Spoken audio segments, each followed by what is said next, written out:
Welcome to the Salmon Runs YouTube. Enjoy the video. In this video, I will explain how to use the FTPD switch. The FTPD daemon, or File Transfer Protocol daemon, is a server program that enables file transfers over a network using the FTP protocol. It allows users to upload and download files to and from a server.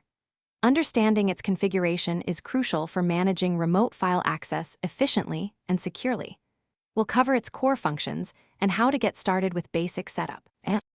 To begin, you typically invoke FTPD from the command line, often with specific flags.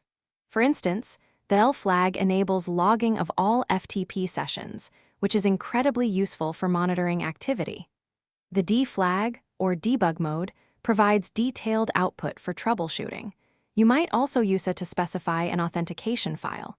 These options allow you to tailor the server's behavior to your exact needs, ensuring smooth operation for your file transfers.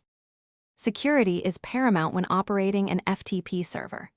Always ensure strong user authentication is in place, perhaps by integrating with system user accounts or a dedicated user file.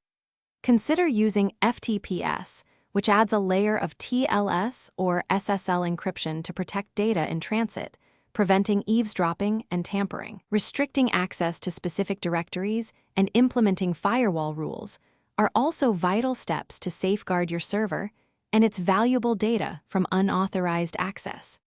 When troubleshooting, always check your server's log files, especially if you've enabled verbose logging with the L flag.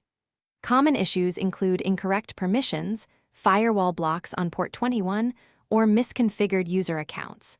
For advanced setups, consider performance tuning by limiting concurrent connections or optimizing disk I/O. Regularly review your configuration and security settings to maintain a robust and efficient file transfer service for all your users. Thanks for watching. Consider subscribing if we helped you.